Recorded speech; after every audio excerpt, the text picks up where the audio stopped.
Kia ora ana tātou katoa, tēnā koutou katoa. Welcome to Te Pute Matua. Today, the Monetary Policy Committee reduced the official cash rate by 50 basis points. That takes it to 3.75% and reflects the fact that inflation continues to abate. Annual consumer price inflation is near the midpoint of the Monetary Policy Committee's 1 to 3% target band. In New Zealand, firms' inflation expectations are at target and core inflation continues to decline towards the target midpoint. This is a very positive position for the Monetary Policy Committee. The economic outlook is consistent with inflation remaining in the band over the medium term, and that is giving the committee confidence to continue lowering the official cash rate. Activity in New Zealand is picking up. However, spare capacity in the economy means that domestic inflation pressures will continue to ease. Price and wage setting behaviours are adapting to the low inflation environment, and the price of imports has fallen, further helping headline CPI inflation to remain low. This economic growth is expected to continue over 2025. Lower interest rates will encourage spending, although, of course, elevated global economic uncertainty is expected to weigh on business investment decisions. Higher prices for some of our key commodity exports and the lower exchange rate will increase export revenues into New Zealand. And employment growth is expected to pick up in the second half of the year following the growth in domestic activity. Globally, economic growth is expected to remain subdued in the near term. Geopolitics, including uncertainty about trade barriers, is likely to weaken global economic growth. Activity is also likely to remain reasonably fragile over the medium term, given the increasing geo-economic fragmentation that is occurring. Consumer price inflation in New Zealand is expected to be a little noisy over the near term, that is usual, but remain within the band, and that is due to a lower exchange rate and higher petrol prices, some of those near-term price pressures that we see. Nevertheless, the committee, of whom we are fully represented in the room today, are very well placed to maintain price stability. Having consumer price inflation close to the middle of the target band puts us in the best position to respond to future inflation shocks. As we've said before, if economic conditions continue to evolve as projected, the committee has scope to lower the OCR further during 2025. Kia ora, thank you very much. Thank you, Matthew Brockett from Bloomberg. Could you perhaps just give us a little more on where you go to from here? Are you expecting to slow down with your rate cuts to move in 25-point steps, or is a 50-point move still on the table? Yeah, thank you. So, we put a forward path in our economic outlook. And again, for those on television, should someone have been stuck on the wrong channel, do have a look at the monetary policy statement. In there, we always provide what we call a forward path, conditional on the economy evolving as discussed in this document. In this document, we are looking at lowering the official cash rate a little bit quicker than what we projected back in November, but that's around 50 basis points by mid this year, around July. And in the document, that comes broadly in two 25 basis point steps. It doesn't stop there. We have our projection of the OCR being around 3% by year end. And if you do slow the pace of your easing, could you speak to some of the reasons behind that? As you've mentioned uncertainties around global trade policies. Would that be one of the reasons? Not so much. I mean, we are well poised to deal with whatever the next unanticipated shock is. Really, it's saying that we feel that inflation is subsiding. Core price inflation is still above the midpoint, and we are just easing with more regular graduation from here. But through it all, economic growth is positive, around the 2.5% annual. Employment growth is picking back up, but inflation and the spare capacity is slowly easing.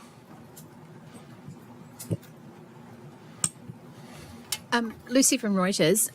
We obviously had GDP data out at the end of December that was worse than we expected. How much has that played into the decision today and the change to the OCR track lower? Yeah, I'll let Paul Conway, our Chief Economist, talk about the excitement of official GDP statistics.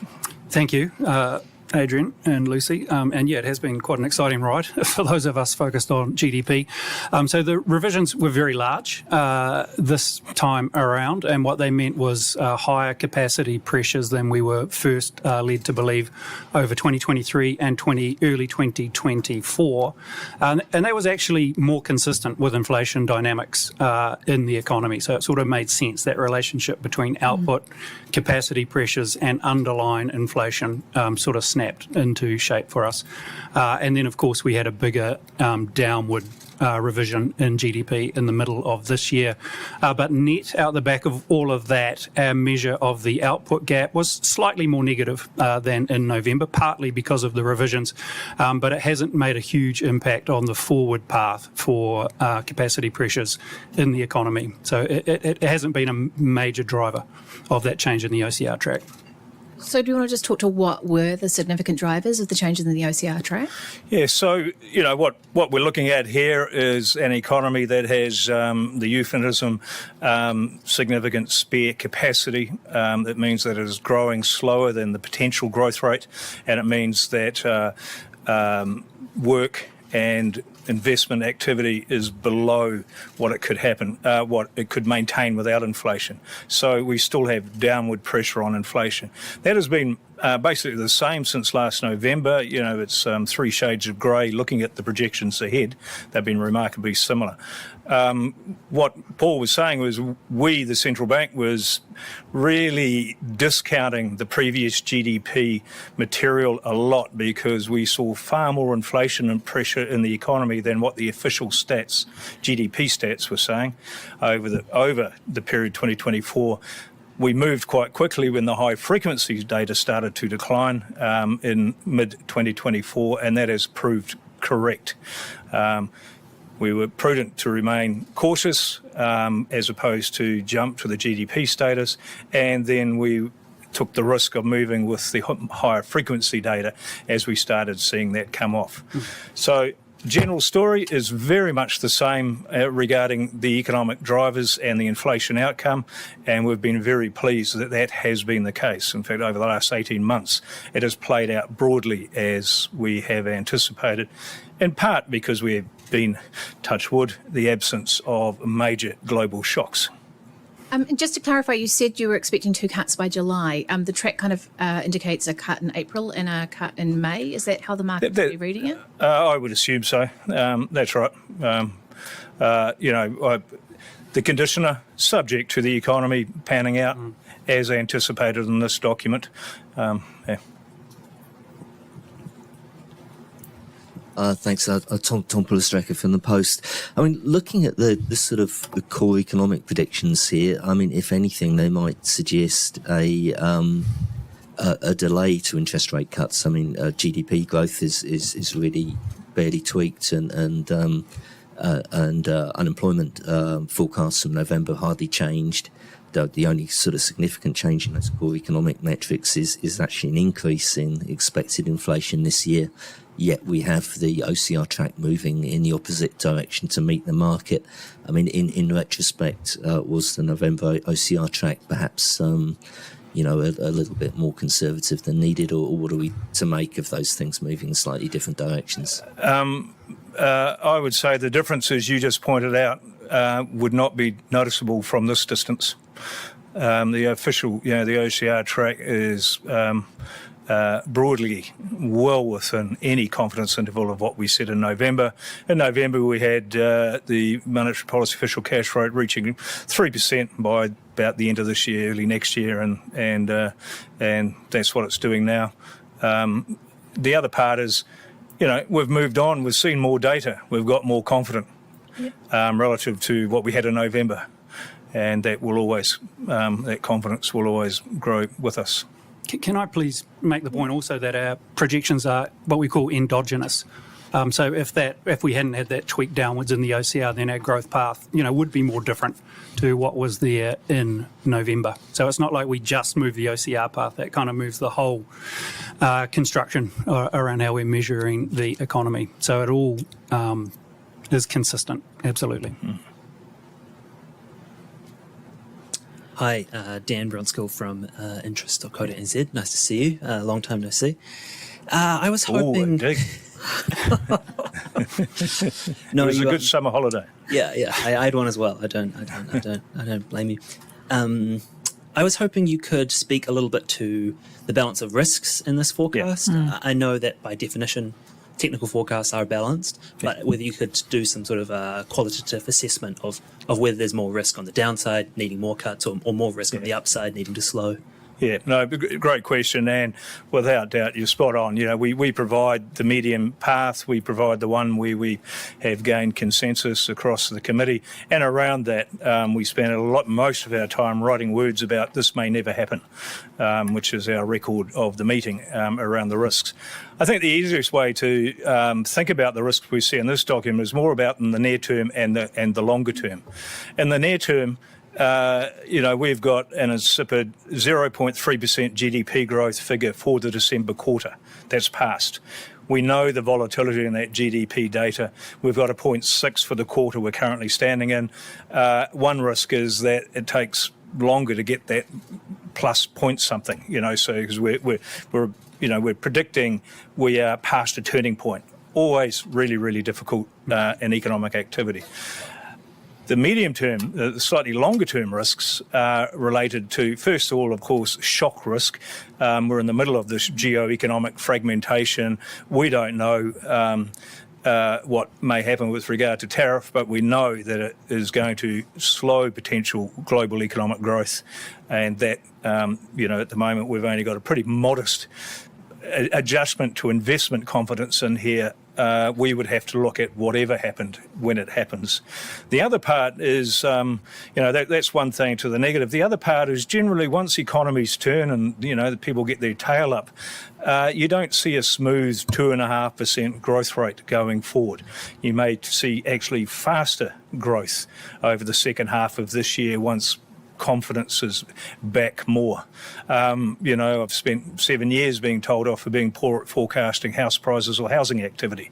We've got a very modest growth in that, and we've got still very constrained consumer spending. So I'd say in the near term, it may take a little bit longer. People want to see, other people spending before they do, and then in the medium term, it could come back quicker. You've talked in the past about having this idea of least regrets. I'm wondering if you're still using that thinking framework and how it might apply in this economic context. Yeah, so for this decision, the least regrets, fantastic questions. The least regrets one is, when you're really staring into the abyss of significant uncertainty. That's not this forecast. So there was really us thinking about what is the consensus medium-term projection, what are some risks. None of them are making us have to make, a significant move left or right. So, even if we played the mental exercise, if we had to buy insurance today, what would we be insuring against? And that's unclear. In other words, you're in a pretty good position. I don't know how you'd buy insurance against future possible tariffs or insurance against faster than usual economic growth. So what's sitting in this projection really is an economy where the exchange rate is floating somewhere around fair value, where interest rates are broadly coming back to neutral, where the inflation rate is back within its target band, and it's a benign period for a central bank decision framework. Of course, something will happen. Yeah, and the thing to really think about, and the thing the committee talked about, was having the CPI close to the midpoint of our target band sets us in a position to best respond to any future shocks that might happen. So if you want to be able to respond to those uncertainties, and there are significant uncertainties sitting out there, then we need to be our best position is to be as close as we can to that midpoint of the target. And I'll just add one more thing, and you can see that this was an exciting things that we were chatting about. We have bought ourselves a little bit of insurance in some sense. You know, the official cash rate is at 3.75%. That would be at the high end of a neutral range. We haven't rushed to 3 or something now. Why? Because domestic inflation or non-tradable inflation is still elevated. It's just that we're confident it's going to keep declining. If we were rushing to neutral with domestic inflation north of 3%, people would have been doubting our commitment to our target. It was 4.5 in the last CPI outturn. Which is the September quarter last year. So, yeah. Core inflation measures, December 3%. quarter. September, December. December, sorry. Q4. Stats. Brilliant. Janae Tibshirani from the Herald. Are you sure? Yes, I'm certain. It's not a forecast. I'm just interested in the impact on mortgage rates. I think that's probably what people at home are interested in. On the one hand, we have slightly faster easing, but on the other hand, we have some upward pressure on global wholesale rates. Yep. So I'm just wondering how those two things offset and where you see both shorter term and longer term mortgage rates going, in the next couple of months. Yeah, you're right. So the OCR has the greatest impact that it will have is actually on those short-term rates. So a falling OCR should see short-term rates start to come lower and will continue to move lower. As you move out across that yield curve, it's very much influenced by what's happening with global rates. And so what we've seen there is market reaction to US policies reflecting in US interest rates and the strength of that economy, influencing higher longer term rates, and they're also taking into account just the higher levels of sovereign debt that sit out there as well. And so that's having that influence on the longer term. So from here, we would expect to see the OCR continuing to have influence on those shorter term rates, so that sub 1 year in particular part of the market. But I would say that the expectation of the longer term rates coming substantially lower is probably a lot less now. Obviously, that depends on the funding costs for banks, and that's again being influenced by what's going on in those global rates.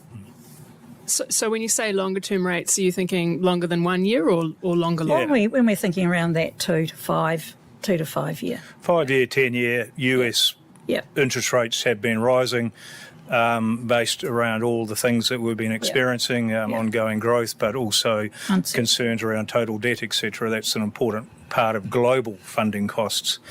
In here we have, and I'm going to warm Rebecca up so she can tell me if I've got it right or not, but our sitting in here is an effective retail interest rate that does not shift significantly over the forecast period, even though the official cash rate continues to decline, and that is because of exactly these factors. Now, don't get upset, listeners. This is putting downward pressure on mortgage interest rates. We expect to see that. We have already seen quite a lot in advance.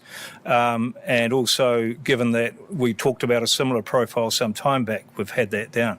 What we will see is increased competition between banks as demand for lending grows, because private sector credit growth has been incredibly slow, and the banks will be sniffing and hunting, and who knows, some of the future cuts to the mortgage rates may even come out of margins.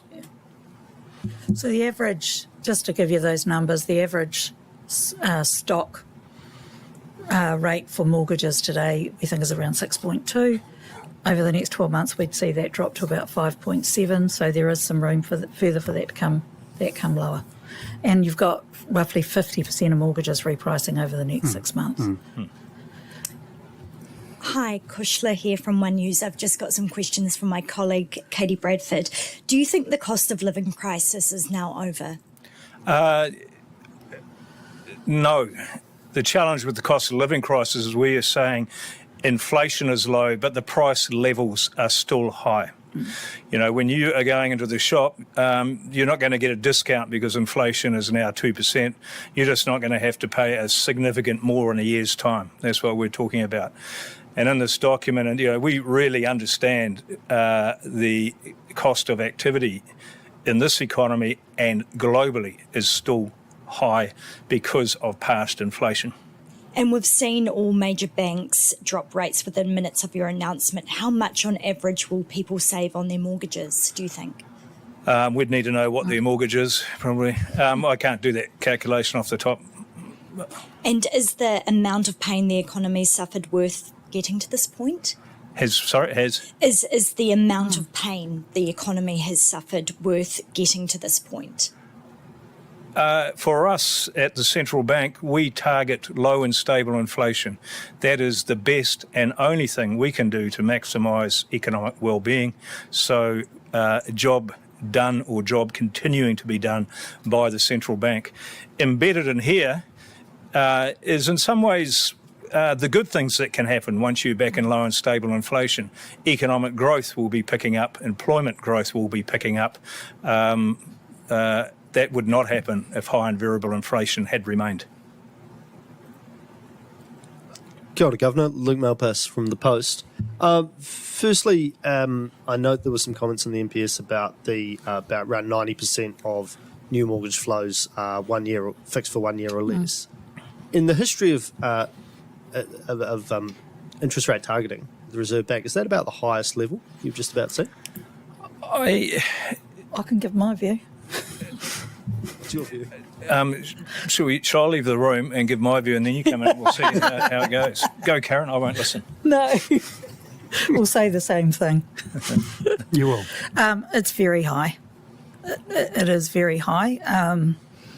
You know, I don't think I've seen it higher than that since fixed interest rates actually started to evolve in the early 2000s. So very quickly moved into that kind of 1 to 2 year over 2 or 3 years, heavily weighted towards that, and was, you know, it could be as high as 80% the other way. So this is very high. And it's been rational, you know. People have gone to the lower price and they believe the credible central bank saying inflation is going to come down and future interest rates will be lower. So, you know, that has been what you would expect to see. The challenge now is as people refix or if they start going longer term, you know, they're going to get good advice from the banks. They're going to have to work their way through what Janae was talking about. This end's coming down, that end's going up. Do they sit there forever or do they grab what they can? So yeah, well, I was just wondering because it seems like even highly rational behaviour, but a very high percentage of highly rational behaviour. Can we also just say, you know, remember during this period, lending growth has been extremely low. Yeah. So we need to remember that as well. The writing of new mortgages has been very low because even if you're in a 90-day floating mortgage rate, that was still uncomfortable. And just on another matter, I noticed that you said that there have been some external forecasts or research done that some of the tariff business around the world could knock about a percentage point off New Zealand's trading partner growth. I was just wondering if you can give us a kind of a real world sense of if that would occur, what that would look like in New Zealand. Paul? Yeah. Like tariffs are complex. So the effects of tariffs on the New Zealand economy is a complicated thing that we sort of need to see to really understand. So it's easier for us to say just based on modelling that other people have done globally on what the sort of global impacts would be. And that's, as you said, a 1 percentage point reduction in global GDP growth at its peak. We do have papers out there sort of suggesting what that would mean in terms of GDP growth in New Zealand, but we've refrained from putting that number in the document because we think there's a lot of uncertainty about it currently. But it's clear tariffs are negative for growth, both globally and here in New Zealand, and the effect on inflation is uncertain. And again, near term, long term, is an issue to think about near term. First of all, what was the tariff, who was impacted, and what was the initial reactions? You could do scenarios where, for example, China gets blocked out of trading elsewhere and we end up being the recipient of the dumping or excess goods.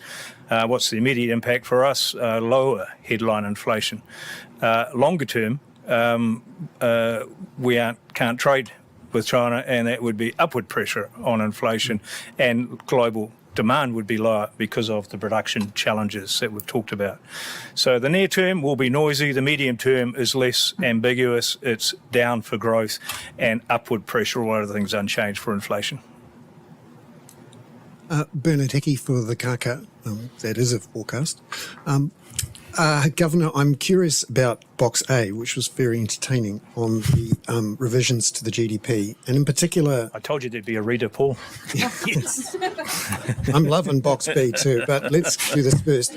Box A, the middle of 2024, I'm trying to work out what happened to the economy when we went from 1.3% over potential to 1.7% under potential, basically in less than 12 months. So 4 percentage points of humph. What happened? A big part of what happened is they revised the history before that. Mm-hmm. The most significant change is that the revisions have gone back 3 years. And so the level of economic activity by the time we got to mid-24 was a lot higher than what the Stats Department had been feeding us, users of statistics. And that was so suddenly, and that helped explain why domestic inflation pressures were so sticky. So the level went up, and then you've seen the actual, the measures got refined, and the GDP path that you're looking at now much better fits the mood and the high frequency data that we were feeling and seeing in the economy. So if you reverse us up in May, to seeing these revisions, we were really nervous about sticky inflation, even though output was supposedly down. Well, it wasn't. Mm-hmm. We were saying we're going to need to hold rates. We think we've got a real inflation expectation problem here. We were receiving a lot of criticism saying, can't you see how hard it is? And then once the high frequency data came in, we took the bet that was giving us a better signal to get moving and quickly. Sure enough, over time, the GDP stat now has it. The other parts in there really is some spending didn't disappear. It just got significantly reallocated between sectors. The government consumption path has fundamentally changed, not necessarily in direction, but in level. A lot of investment that was initially ticked as private sector investment got added back onto government spending. And that lifted the whole level of government spending. So not only levels, but compositions have changed through that. What's our lesson, the one that we've always followed, look at as many ways of triangulating data to get the best possible here and now feel. Don't wait for 5-month-old data. It's kind of like buying a Renault. It's on the third recall you get the best one. And that's where we're at. But it would be better if our national statistical data was more timely and less prone to revision.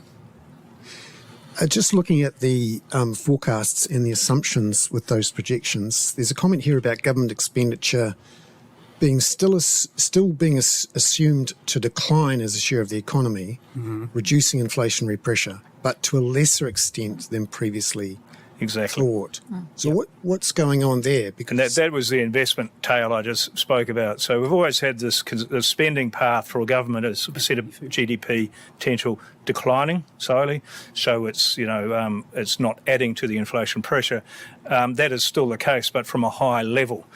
What has happened is they've taken investment that was initially ticked under private sector and put it in the government sector. Now that sounds like, oh, that's really stupid, that should have been easy, but governments are contracting private sector to do a lot of the investment.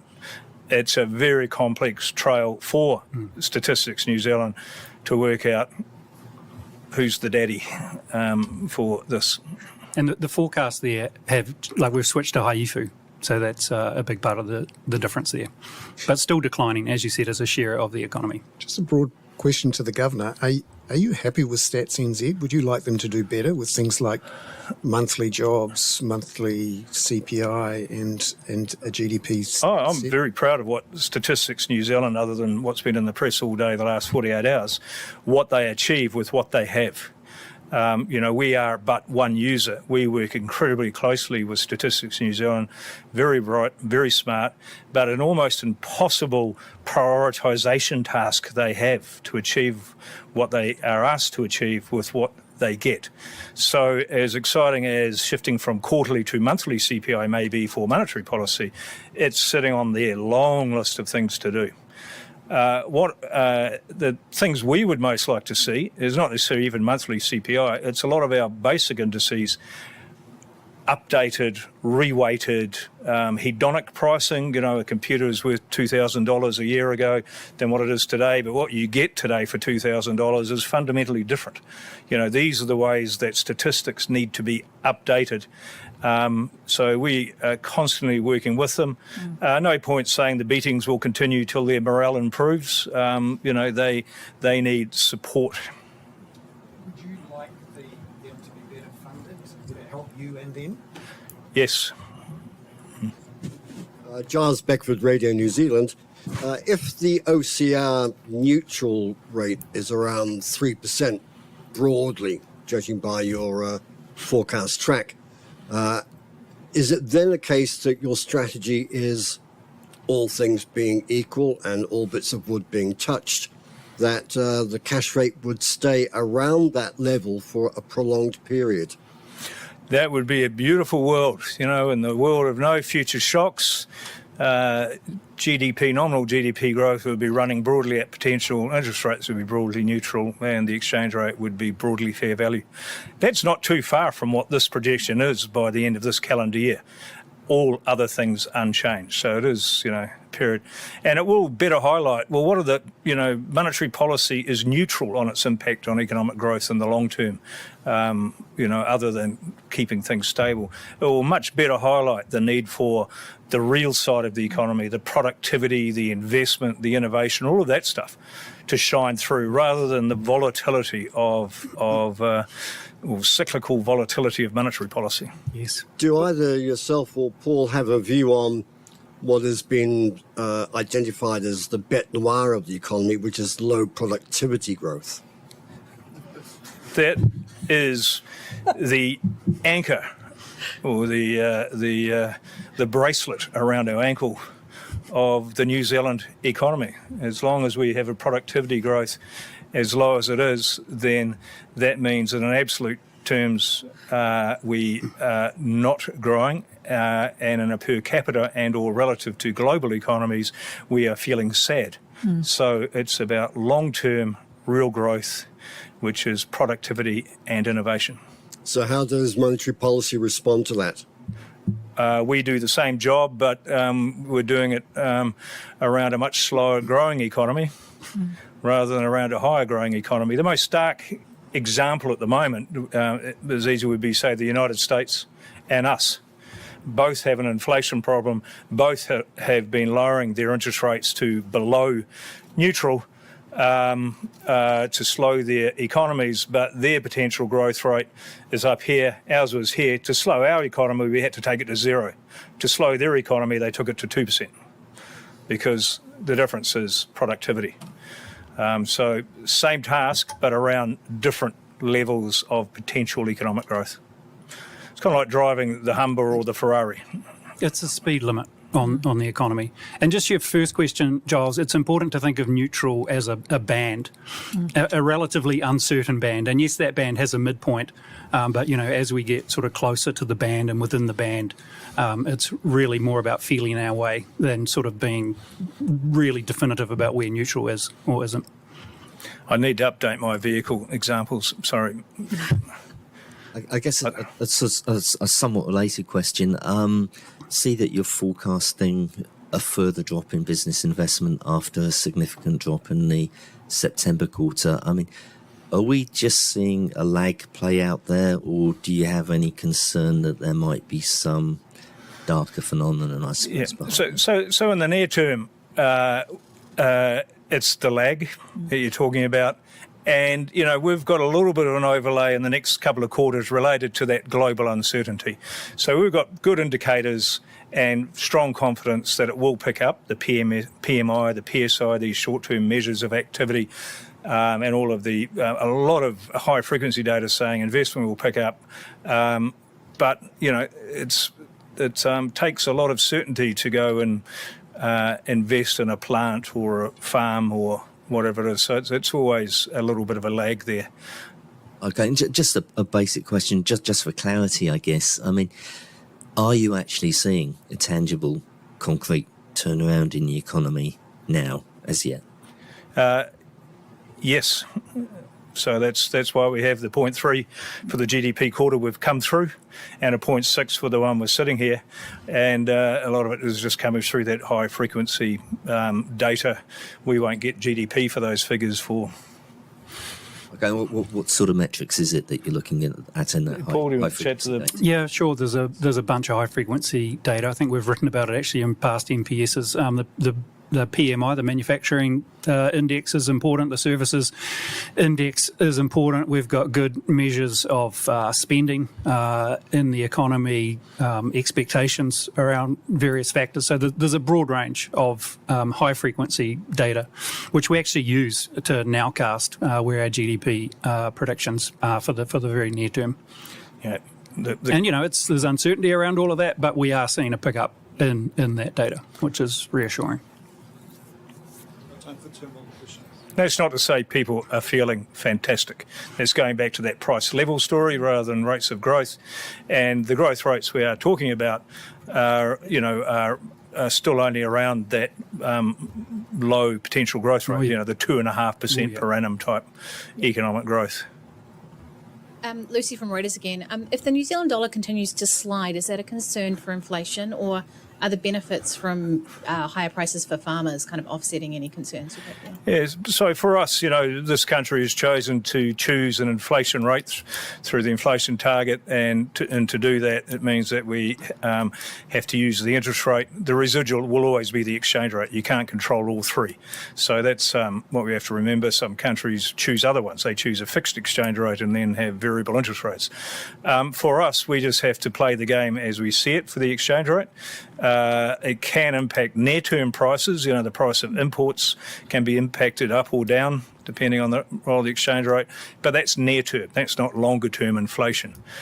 So, you know, we'll just have to see where it goes. At the moment, given our terms of trade, meat and dairy in particular, and an exchange rate, you know, around fair value, it's been a very welcome positive income impulse into the country, and we expect that to be pretty supported throughout the course of this year because of the things that are holding those prices up.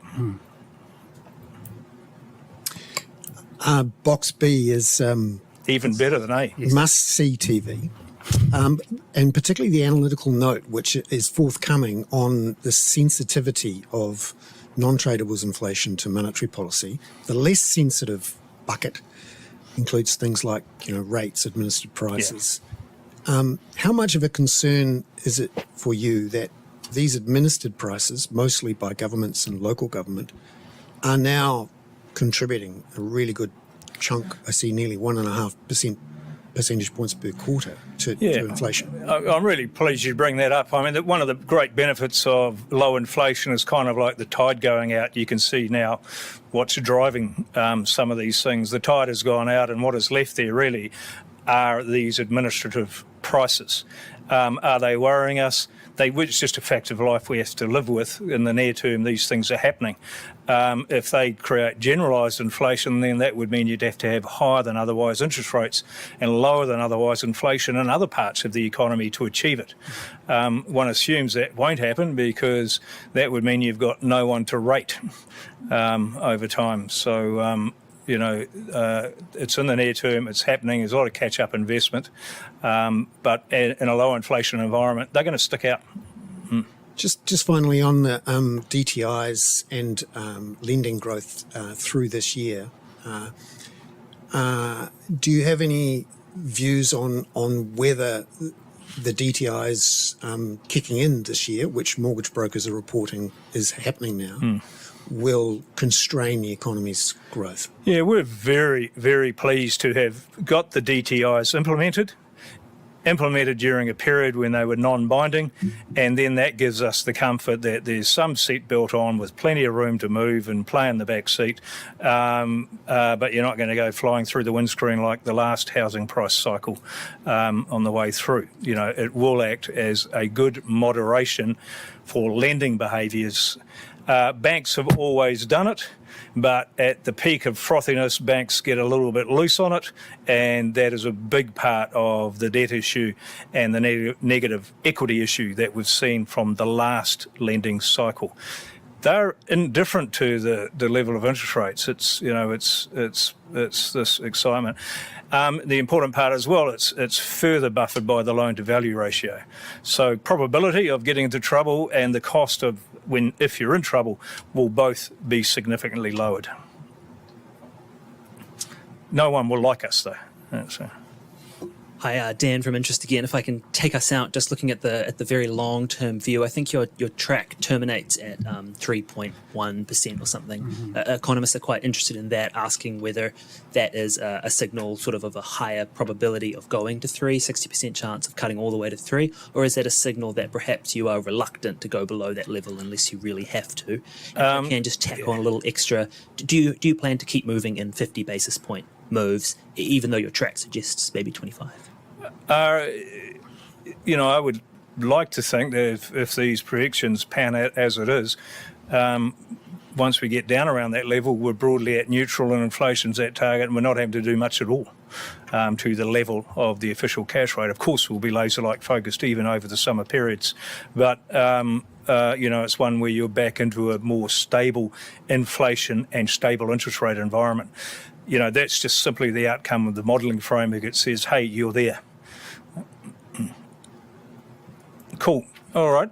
Thank you very, very much, everyone, for your interest in the boxes, the forthcoming information. And I also do just want to say, coming in March 6? 6 and 7. March 6 and 7, the Reserve Bank is hosting an international economic conference. It will be live streamed. It will be. It will have 2 days of cut and thrust excitement for you, Bernard. We've got some significant international global experts coming with us. Professor Ben Bernanke, sorry, Ben, will be here with us for the 2 days. We've got lots of stars, including very, very smart people from Te Pūtea Matua. And Catherine Mann is coming as well, NPC member at the BOE, very, very accomplished international economist. Be hosted at Te Papa and live streamed. Kia ora. Thank you.